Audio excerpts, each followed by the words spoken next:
Good afternoon, everyone. I can just see there's just a few more people in the waiting room, just about to join, so I'll just give them a couple of minutes, so that's okay.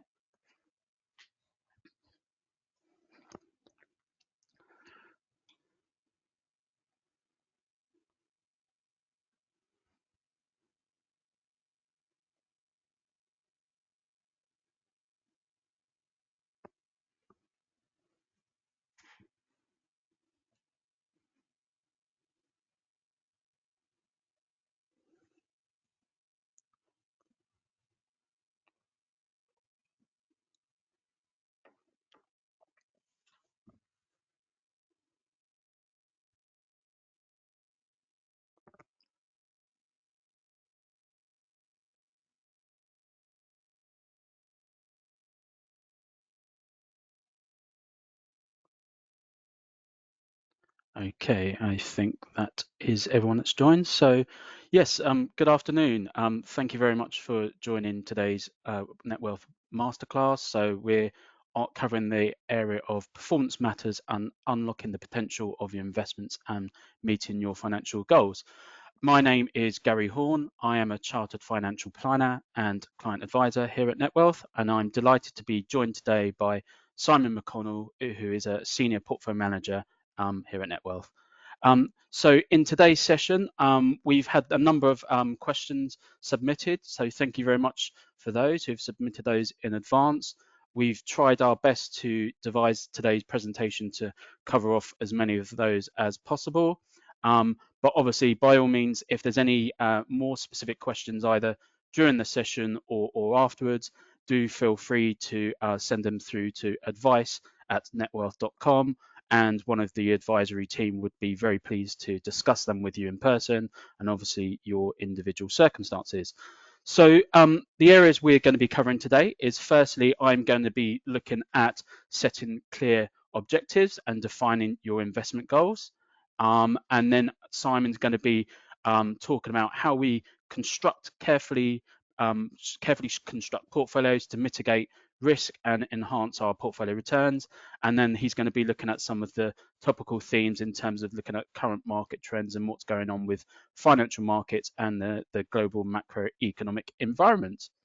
Okay, so where do we start? Okay, so first of all, here at Netwealth, we very much like to focus on the way we invest in thinking about controlling the controllables. So those of you who have attended webinars before, you may sort of be very familiar with this. So we've got those elements which we can control, which is on the right-hand side, and we've got the elements that are not within our control on the left-hand side. So even though there are elements we cannot control, we absolutely should be thinking about those and building them into our financial plans to ensure we do the very best to meet our objectives.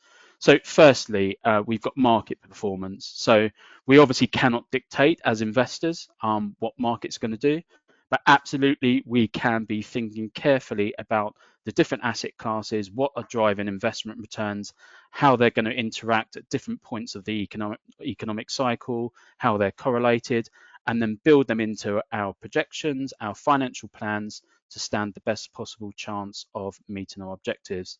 So that's something we cannot control. Another element similar to that we cannot control is obviously inflation. So a very topical theme over the last sort of couple of years with elevated levels of inflation.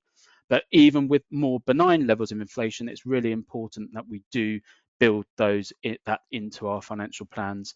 Over a very long investment period, there's a real risk if we don't consider inflation that the real purchasing power of our capital will be diminished, and we won't be able to keep up the sustainability of our investments. I will be looking at some modelling later on in this presentation to give some context to that to help you sort of realise how important that is. And then finally, another element which is beyond our control is longevity. Now, obviously, we'd like to live happy and long lives, but it's really important that we do factor in longevity and the real risk that we live longer than anticipated. And the real reason for that is just obviously just ensure that our assets do last long enough to meet our needs throughout our lifetimes. Now, moving on to the right-hand side, these are the elements which are within our control. So at Netwealth, we very much focus on time in the market and not time in the market. Now, it's very difficult to know what's going to happen in the short term, or whether it be on a daily basis or even a monthly basis in the market. So our philosophy at Netwealth is just to ensure that we're invested in markets with the right level of risk, the right portfolio designed to meet your particular objective or objectives, of which then it might be several of those. Diversification, very important. Different asset classes sort of act differently at different points of the economic cycle. So we very much focus here at Netwealth on building globally diversified portfolios across different asset classes, and all of our portfolios are designed to meet different objectives with a different investment time horizon. So Simon's going to be talking more about that later on in this session, and how we construct portfolios.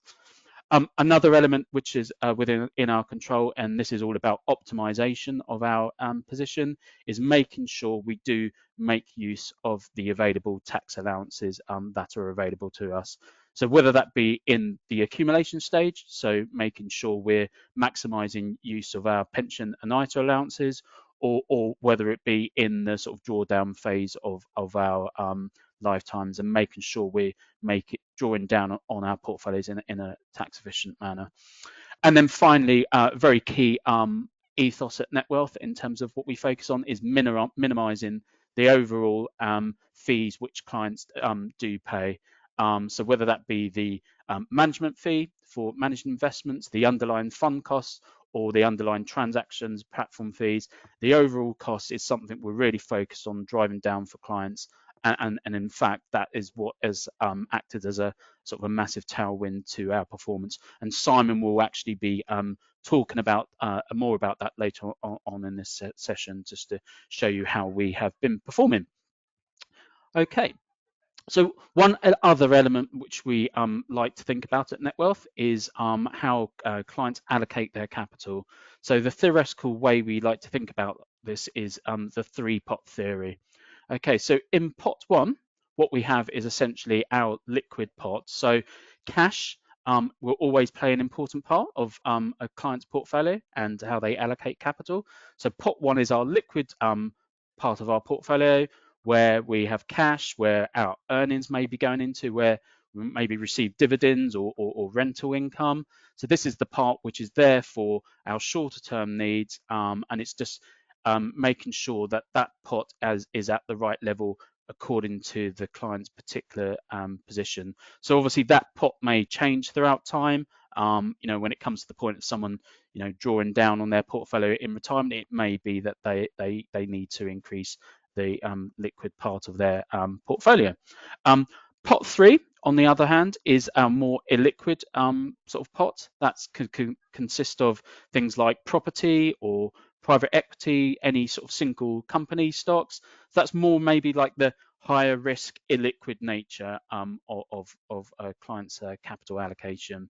And then finally, we have pot three. So that's what we consider to be the core part of a client's portfolio.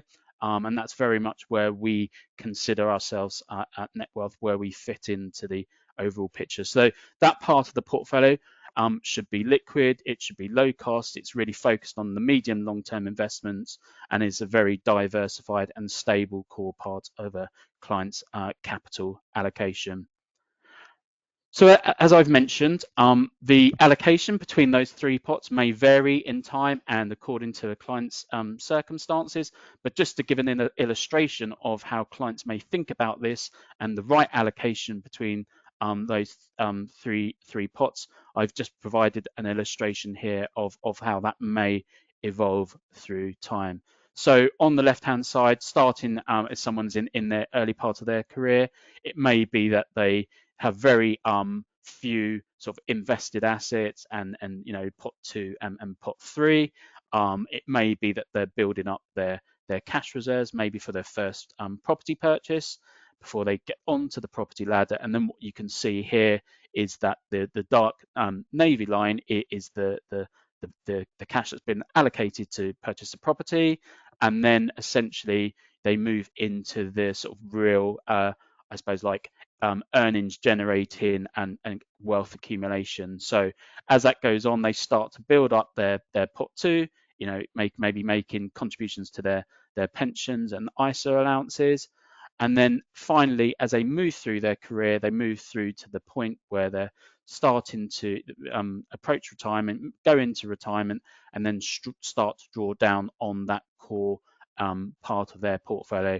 And as at this phase of a client's lifetime, again, a higher level in pot one may well be appropriate for them.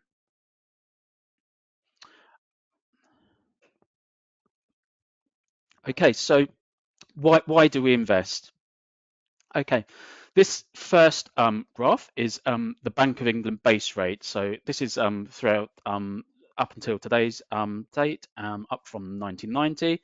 So what we've got currently is the Bank of England um, interest rate of 5.25%. So that is by no means the highest point in time, but it certainly is the highest point, since the financial crisis. So this is going all the way back here. This is the financial crisis here, and this is going all the way back to 1990. Now, the reason for really just showing you this is obviously over the last sort of couple of years, more and more clients have been attracted by cash. And absolutely, as mentioned, having an appropriate level of cash allocated is important and will always play an important part of a client's financial plans.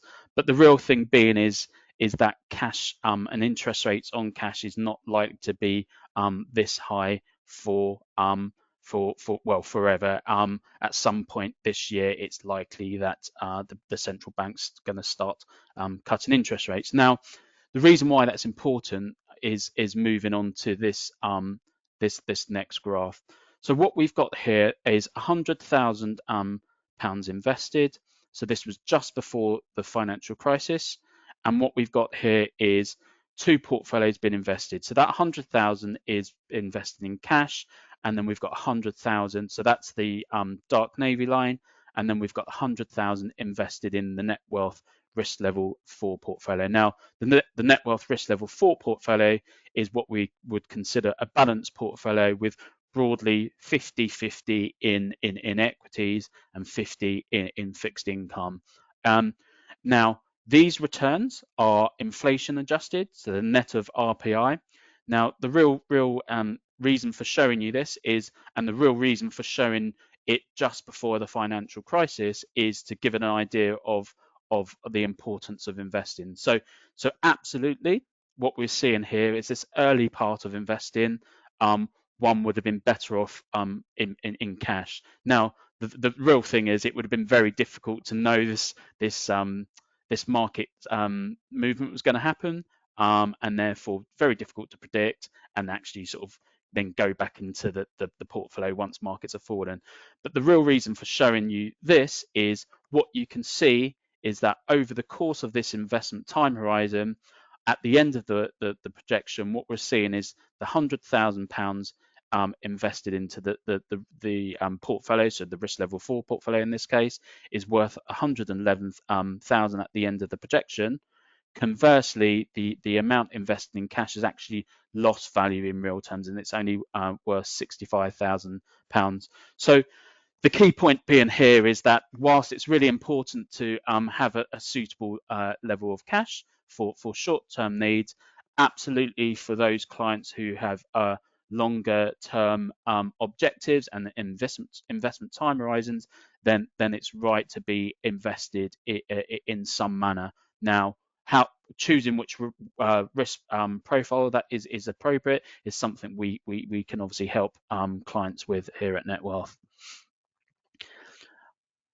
Okay, so this next graph is also, I've mentioned how during a period where we've had elevated levels of cash, and there's been quite a lot of global uncertainty over the last couple of years with a sort of a couple of wars sort of going on, is clients may be seeking to earn a return on cash and then re-enter into the market, the risk level 4 portfolio in this particular instance, to try and buy in at lower levels. But really what we're trying to show here with this particular graph is actually it is there's very few periods where you do actually see hard pullbacks on the portfolio. So that's depicted by the bottom grey line.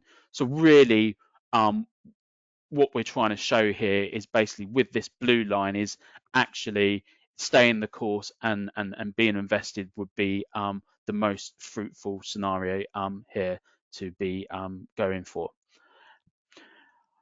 So investing, absolutely, investing in equity markets is volatile. The volatility, the risk, that is the price of taking part in participating in the markets, trying to get the long-term gain from being invested. What we're actually showing here is over the last 30 years, we've basically got the FTSE All Share, so that's obviously the UK equity market, the broader UK equity market, and what we've got here is in the navy line is the largest intra year drawdown, and then in the grey line we've got the calendar year return for the FTSE All Share. So what I'd like to just actually focus on here is sort of this middle part of the graph here, so around the financial crisis. So what you can actually see is, and in particular if we focus on this 2009 year, is in that particular year you can see that the FTSE All Share actually had a fall of over 20%. So, and then what you can actually see is that overall calendar year, the actual FTSE All Share is up over 30%. So, absolutely, investing is volatile, but choosing the right risk profile to meet your objectives is absolutely key to helping to meet your objectives. Okay, and then finally, what we've got here is the S&P 500. Again, since 1987, and the real thing here we're trying to demonstrate is that it's time in the market and not time in the market. That's absolutely key to invest in. So in this particular instance, over the period, what you can see here is since 1987, the total return that the S&P 500 has produced is 4 to 84% over that period. But what is absolutely key here is those that maybe have tried to attempt to time the market. What you can see is the 10. If you miss the top 10 trading days over that period for when the market performed well, that your actual total return would have only been 1,858 percent, so significantly less. So there's a real cost of trying to time the market and pick up markets when they're lower. There's a real risk that you miss lots of the return that's being provided by markets. So how do we think about how we should be invested, what level of risk we should be taking with our different portfolios? Now, this is all about thinking about your goals, why you're investing, what you are trying to achieve, and certainly that's something we can help you with if you speak to one of the advisory team. Now, clients may have various and numerous goals. Quite common one we do have is obviously retirement planning. So a client may come to us in their 50s, for example. They're still working, but plan to maybe retire age 60, 65. They've got a certain target level of income they're wishing to meet, and we can obviously help plan for that. It may be that there's private school fees that a client's wishing to pay for in the future. It could be a one-off lump sum, for example, paying off a fixed term mortgage or at the end of the overall mortgage term. Or indeed, there may be something sort of less specific that the client's investing for. They just wish to put aside some money, which is maybe for the next generation or just a rainy day fund. So the key thing really here is there can be numerous financial goals that are driving the reason for investing. So it's really necessary just to have a clear idea of why you're doing that, which will then help to understand why you're investing, what level of risk you should be taking to help best meet those financial goals. And then finally, before I move on to some of our modeling tools, I just wanted to share with you just this particular graph, which is particularly useful. So I've just been talking about your specific financial goals here. And what we've got here is money invested over the last 25 years, or sorry, taking into account the last 25 years of returns for 3 different net wealth portfolios. So what we've got here is the net wealth risk level 2 portfolio. So that's broadly about 20% equity, so a very cautious portfolio. We've again got the net wealth risk level 4 portfolio. So again, a balanced portfolio, broadly 50-50 equities and fixed income. And then finally, we've got the net wealth risk level 7 portfolio. So that's our highest risk level portfolio, which is pretty much full on equities. Now, the reason for showing you this is what we can see is over a given investment period, how the percentage of times those particular portfolios would have lost money. So firstly, if we look on the left-hand side, we've got a period of an investment time horizon of 1 month. So of clearly a very short investment period. And what we're seeing here is all 3 of those portfolios would have sort of broadly lost money for over 30% of the period. So still less than 50% of the time, but quite a meaningful chance that you would have lost money, and that's why you would generally not be investing into equity-based portfolios for such a short period. As we move to the right-hand side and the extending out the investment time horizon, what you can see is that it tails off the probability that you would have lost money. So when we get to 5 years, what you can actually see is both the risk level 2 portfolio and 4 portfolio over the last 25 years. There was no period of 5 years which those portfolios would have lost money. There's still a small chance, it's a 10% chance that the risk level 7 portfolio would have lost money. As you extend beyond 10 years, none of the portfolios during the last 25 years would have lost money. Now, bringing that back as to why this is relevant, this is all about thinking about your financial goals, what you're trying to achieve, what your investment time horizon is, and then that's what's going to drive the right approach, the right level of risk that you should be taking with your investments. So now I'm just going to add some flavor to this discussion by just sharing some of our modeling tools with you. So if you just bear with me. So here we go. So these are some of our online modeling tools. So these are freely available to clients or to anyone to use. If you just register with Netwealth, you can access these as well. So what I'm going to do is just run a couple of scenarios just to give you an idea of the online tools which we've got available to clients to help think about their goals and the amount of risk that they should be taking. So firstly, I'm just going to select the pound portfolio. I'm going to select our core investment strategy. And for this particular scenario, I'm going to select retirement. So this is someone that's doing a bit of retirement planning. Okay, so this particular client, it might be that they do have some defined benefit pension income outside that may start at some point later in the future. It might be they've got the full state pension entitlement, which may start at age 67. So this part is the bit which is the investable assets outside of that income, and this is what they're wishing to produce from that element of the portfolio. So in this particular scenario, the client wishes to produce £5,000 per month of income at retirement.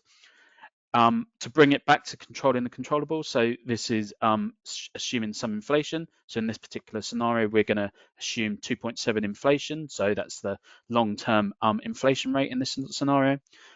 And the client is currently age 50,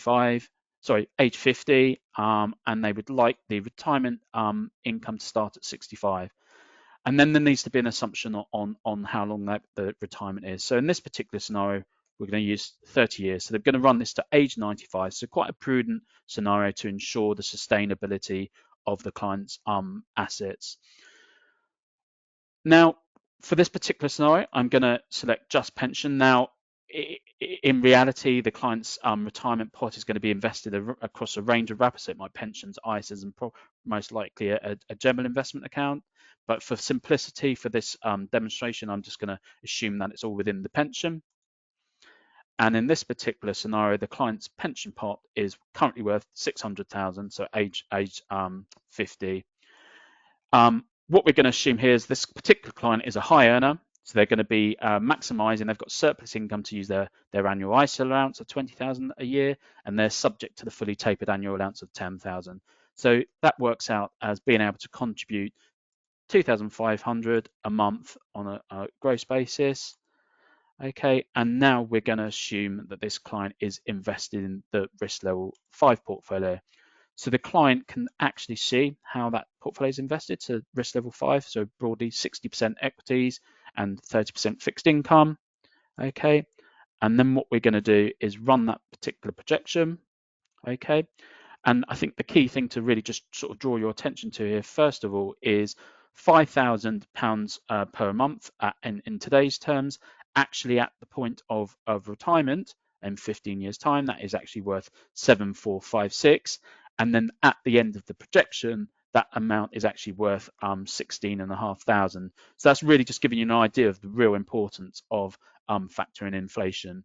Now, if we look at these, the projection that's just been run, what we can see is quite a wide range of investment outcomes. So obviously, that's what I sort of mentioned at the beginning. It's important to model for a range of outcomes. And what we're seeing here, though, is in the average investment outcome scenario. So this client at the age of 95 would still have sufficient assets remaining. So 35,000 in this particular scenario.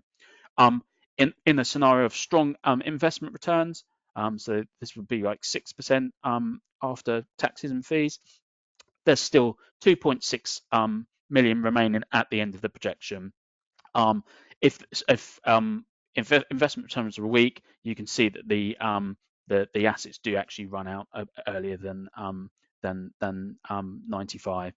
Now, just to give you an idea, we can play around with any of the variables that I've inputted here. So you could assume that maybe the client retires earlier, they contribute less, or you can play around with the different risk profiles. So for example, I could rerun the projection to risk level 6, and what you can see is that there's more variation in the returns, but there's significantly more wealth left at the end of the projection in the average and strong scenarios.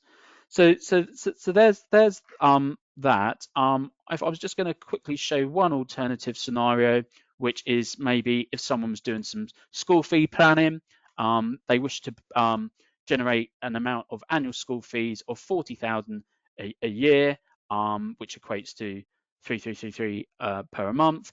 Again, assuming inflation of 2.7%. It might be that the child, for example, is age 3 and they wish to fund school fees from 10 years time. Okay, and so say age 13 and fund these for 5 years. Okay, so again, we've already assumed that the clients may be using their pension and ISA allowances elsewhere. They're going to use the general investment account for this particular purpose, assuming they're a high rate taxpayer. And in this particular scenario, they've got 150,000 to invest up front. Okay, and they've got surplus income which they can invest up to 500. So in this, given the investment time horizon is still fairly long, then needing to access this capital for at least 10 years, I'm going to select risk level 6. So this is a 75% equity portfolio, and then run that particular projection in the scenario. So what you can see is we're at this first 10 years of accumulation, and then as when they start to need to pay the school fees in 10 years time, you can see the capital being drawn down. So what you can see is we've got some projections being run for this scenario, and this one in both in strong and average and indeed weak investment scenarios. This client has met that particular objective.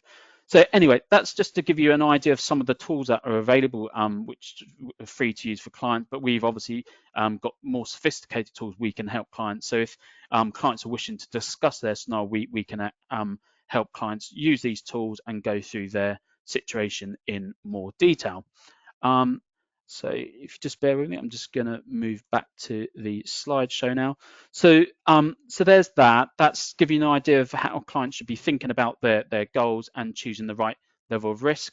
I'm now going to move over to Simon, who's going to talk about how we build our portfolios and talk about the current market themes. Brilliant. Well, thank you very much, Gary. Good afternoon to you all. Thank you very much for joining. As mentioned, I'm going to give you a bit of an introduction to our investment process and how we think about constructing portfolios. We'll talk a little bit about client outcomes, and then moving on to some current market themes, how they impact you as a potential client, and also how they impact our current portfolio thinking. So our offering, what do? We offer 7 risk profiles denominated in sterling, euros and dollars.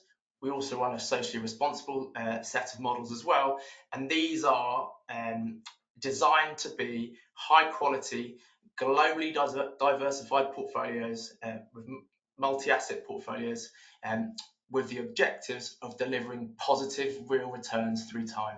That is inflation plus, depending on your risk level. Next slide, please, Gary. Fantastic. So I think this schematic gives really the key tenets of our investment approach. If I'm going to summarize it in a nutshell, I'd talk about it as active asset allocation with passive implementation. And on the slide here, you'll see the 3 core building blocks. Firstly, on the left-hand side, we construct what we call our strategic asset allocations. Now, we do this once every 12 months, and ultimately, if you were to ask us today to design a portfolio for a given risk level with a given inflation plus objective, and we're going to put that portfolio, lock it in a box for the next 10 years, those would be our best ideas of a portfolio to be robust, to withstand the challenges that may occur over the investment horizon. And one thing that's vitally important is that portfolio is globally diversified across markets, across regions, across sectors, and across currencies. I think it's really key to emphasize here. We're not in the business of sort of swinging the bat and picking winners. We are in the business of building high quality, globally diversified portfolios that can sort of withstand the test of time. Now, moving to the right-hand side of the slide, sorry, Gary.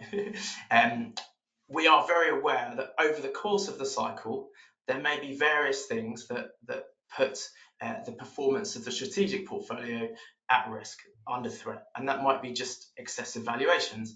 It might be policy divergence. It might be different macroeconomic trends in different regions. And in such an instance, we would adopt what we call a cyclical position to maybe move away from, say, UK equities and buy some more European equities, or perhaps we would increase our allocation to the US dollar. All of those are designed in sort of with the objective of enhancing the risk-adjusted returns within the portfolio. So absolutely staying within the risk sort of parameters that have been predefined. What we're not going to do is sell 40% of equities from a risk level 7, because all of a sudden then our risk level 7 has become a risk level 4. We're looking for sort of regional and currency mismatches and misvaluations, which we think we can exploit. And then the final part, perhaps the least sexy, but the most or very, very vital, comes down to instrument selection. And that is for any given exposure, choosing the best investment vehicle to deliver that exposure. Now, in our case, predominantly our instrument selection are passive vehicles, so exchange traded funds. And we think there's a large amount of reasons why we do that. I think it's in sort of in ethos, in sympathy with the business values of delivering high quality exposures in a very cost efficient way. I'll come back to talk about that a little bit more as we move on. So what does this mean in practice? These are our current allocations.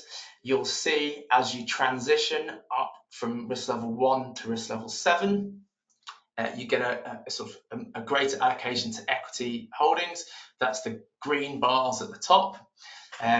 Sort of a lower investment in fixed income, and also within fixed income, you move up, you get more allocation to credit and corporate bonds away from sovereign bonds. Also, if we look down to the bottom of this chart, you can see on a currency exposure, from a currency exposure perspective, you get an increasing amount of foreign currency. Now, a few things on this chart I'd like to point out, and let's start with the currency. So, yes, absolutely. Whilst there is more exposure to foreign currency, strategically, so that is as part of our strategic asset allocations, we maintain quite a high weight to the Japanese yen and also to the US dollar. And the main reason for this is we think we like what we call their counter-cyclical properties. And what do I mean by that? Well, historically, in times of equity market drawdowns, in times of stress, when your asset returns perhaps are negative, well, often the dollar and the yen have appreciated versus sterling. So in which case, they actually act as mitigators to those negative returns from your assets. That's on the currency side of things. And moving back to the top, I think first thing, let's highlight the shades of orangey yellow. You see, actually, we have quite a meaningful weight in what we call alternative asset classes. So gold, commodities, and also trend followers. And these alternative assets have been added to the portfolio, one, certainly for their return capabilities, but also we like the fact that they tend to behave differently in different market environments than your traditional assets, so from your equity and from your fixed income. And certainly that diversification benefit that has come from these assets has been very much to the benefit of clients and portfolios in recent times. The final thing to mention on this slide before we move on, and I think this was in direct response to some questions that came in, was actually to try and look at the composition of the equity mix, probably best seen on risk level 7. Now, if we were just to take a naive market cap weighted global equity benchmark, that would have almost 70% weight to US equities. Now, absolutely, US equities have done well, but we now think, looking forward, that valuation metrics are stretched in the US, and the likelihood for future returns being as stellar compared to historic returns is quite low. So for that reason, we don't take the weights of a sort of passive, of a naive market cap weighted benchmark, and we look to diversify more broadly across the globe.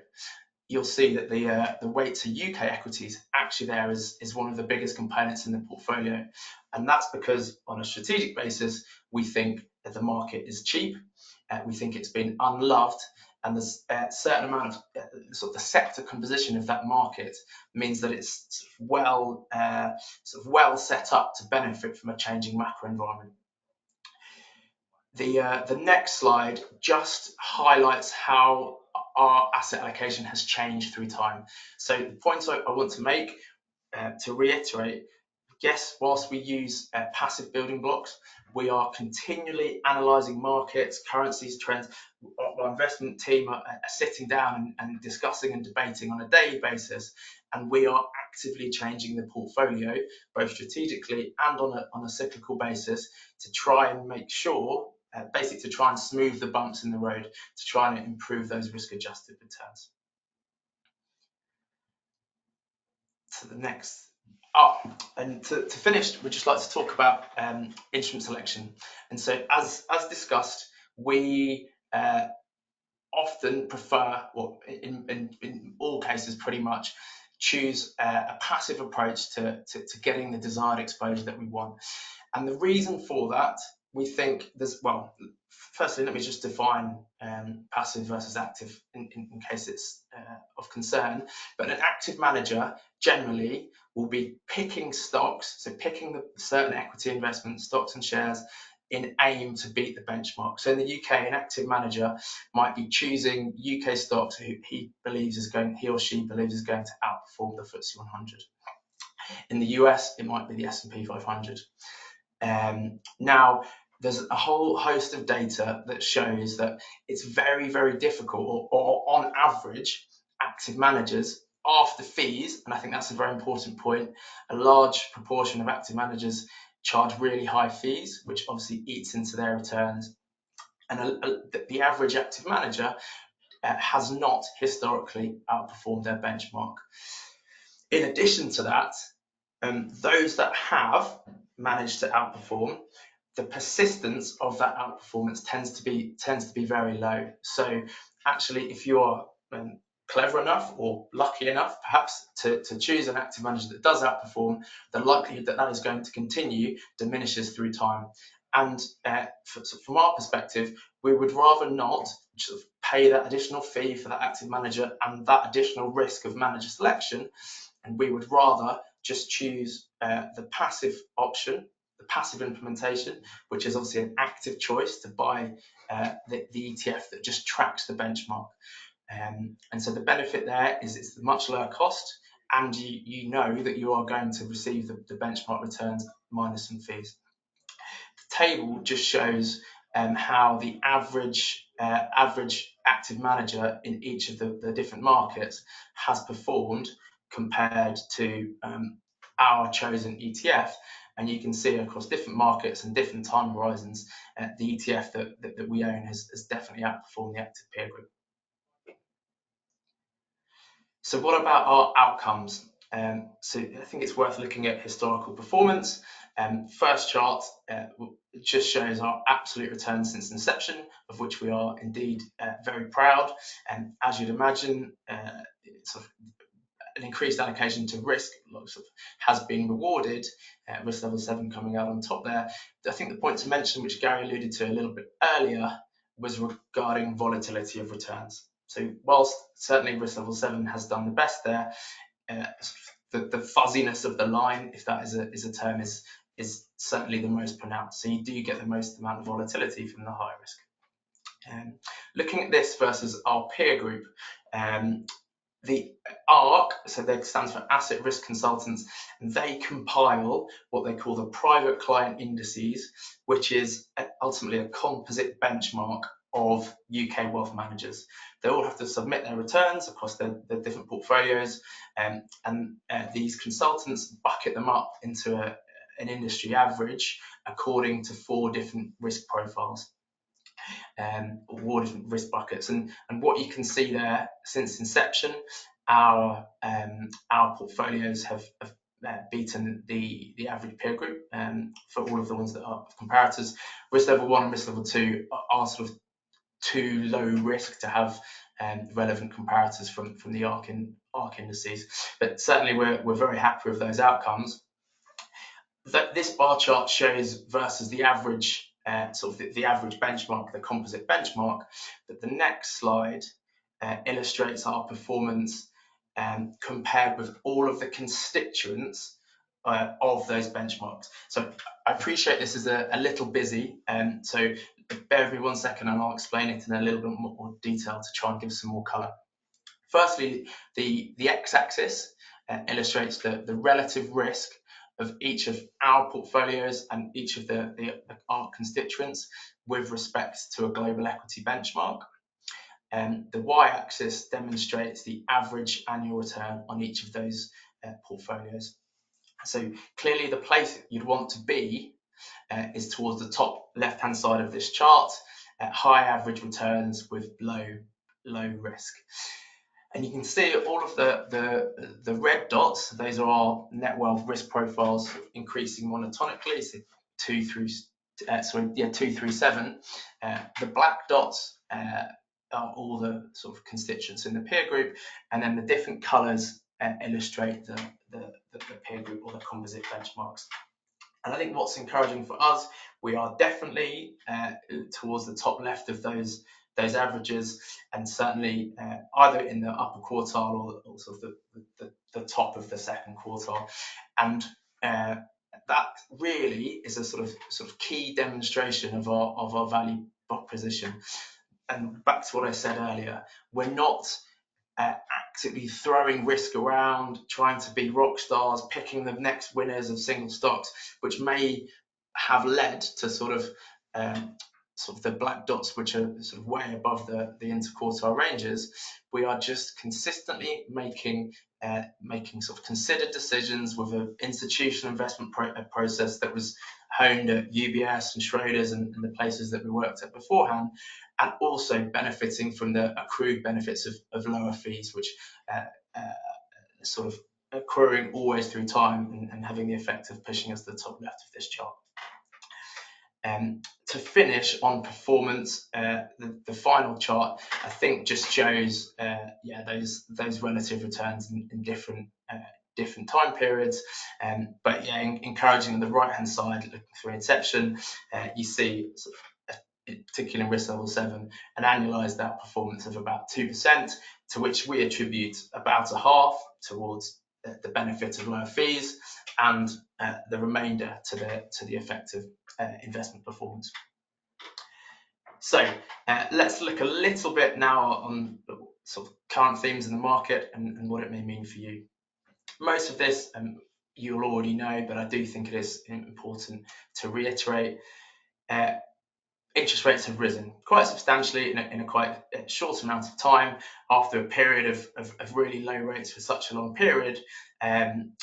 You sort of got back to levels almost towards their pre-crisis levels, and this has had an impact on investment returns and the outlook for future investment returns.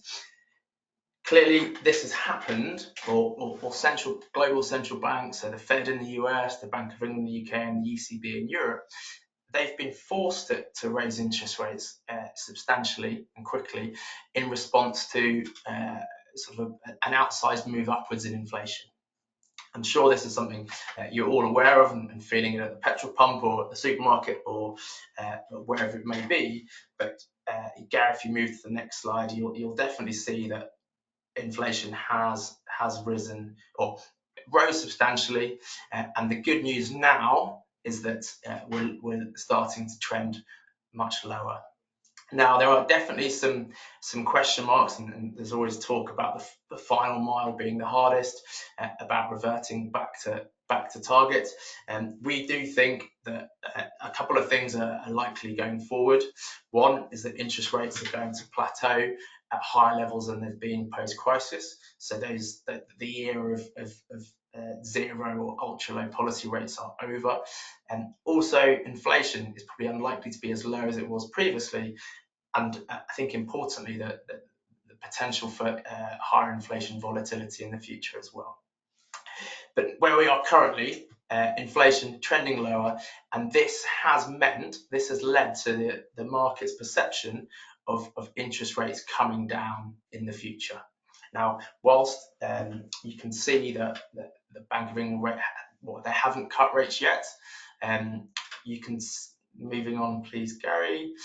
The market is already saying, okay, we believe that interest rates are likely to come down this year, and in fact, actually, the market is pricing that towards very, very early in Q3.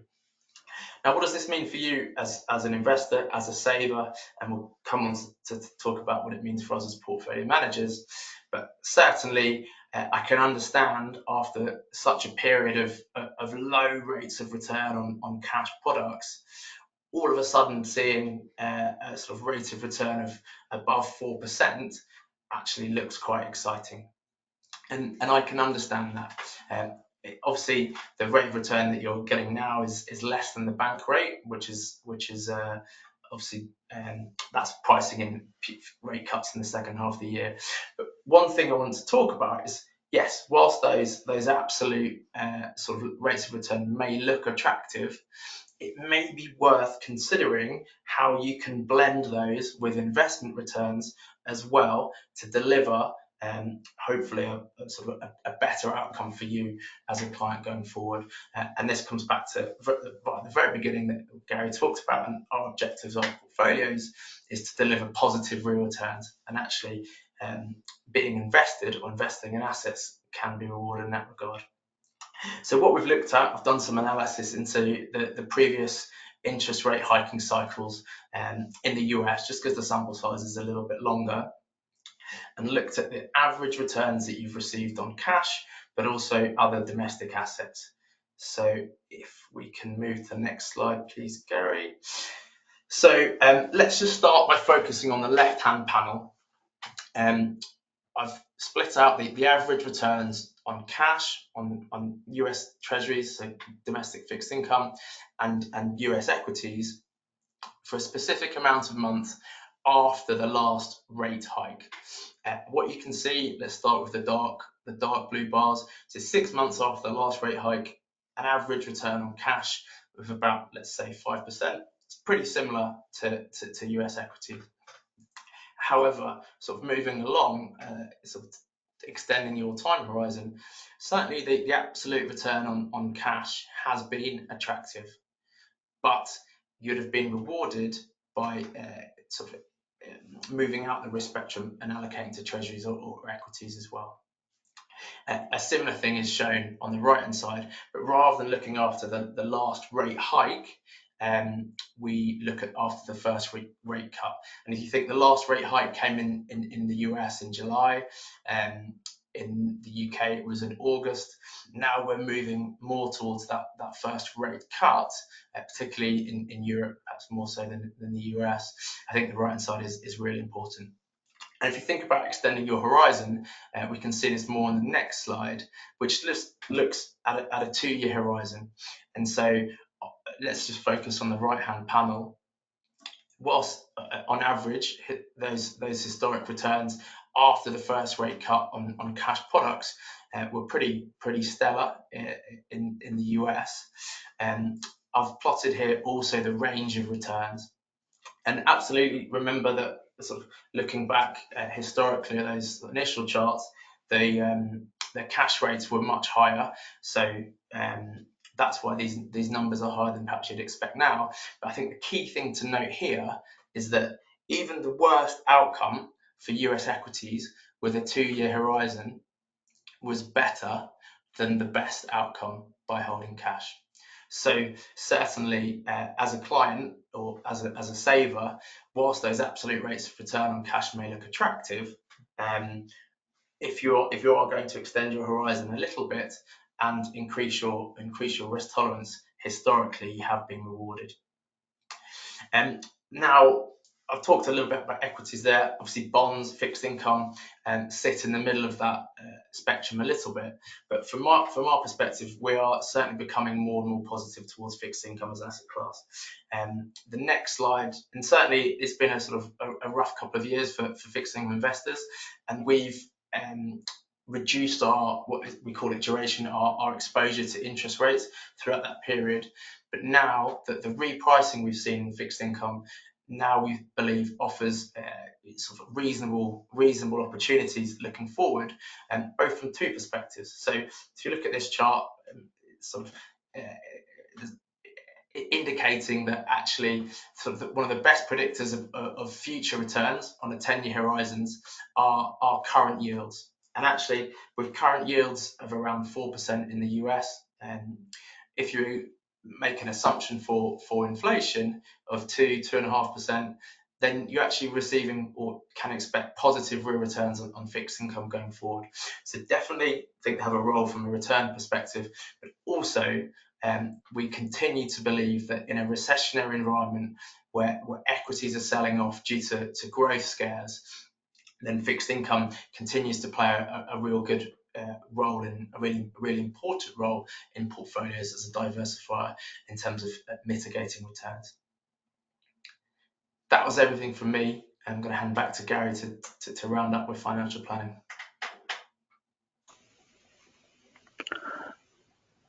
That was great. Thank you ever so much, Simon. Much appreciated. That's really useful.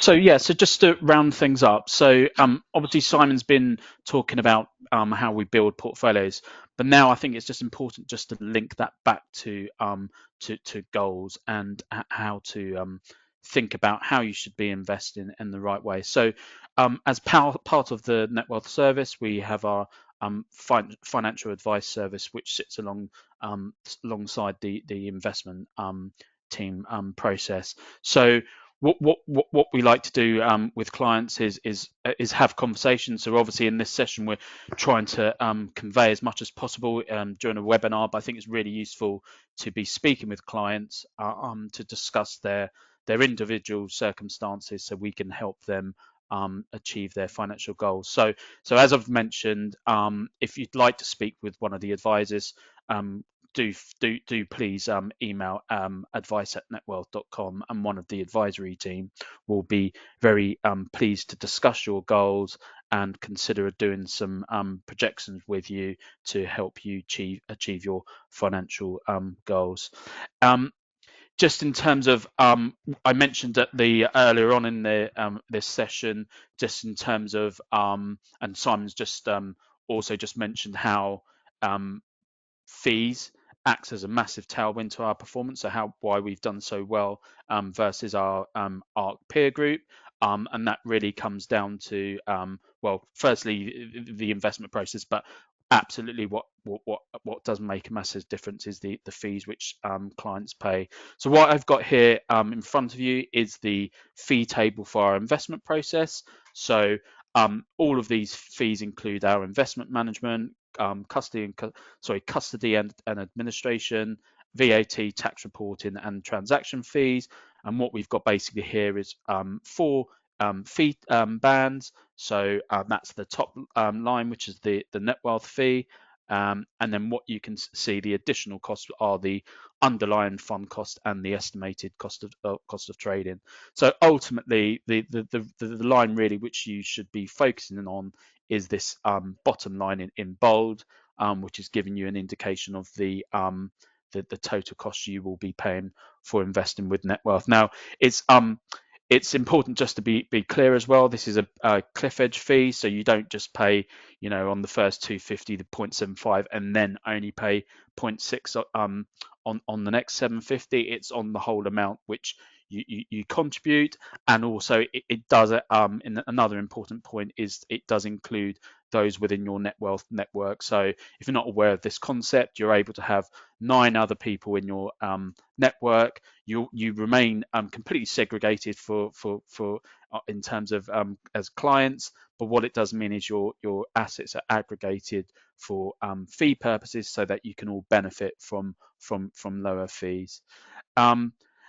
As I've mentioned, we do have our financial advisory service as well. So that we offer this because not necessarily all clients do require advice, but where they do, we have a qualified team of advisors that can help you. We can either offer advice on a one-off basis, so we discuss with clients what they're wishing to achieve, agree a scope of advice, and then agree a fixed fee for that work. Or we do offer our sort of, I guess, what would be considered our sort of more traditional service, which is 0.35% per annum. So overall, our fees come out significantly lower than a traditional wealth manager, and again, that just acts as a massive tailwind performance, but also is going to have a real meaningful impact on your wealth and how long your assets can last to meet your own needs.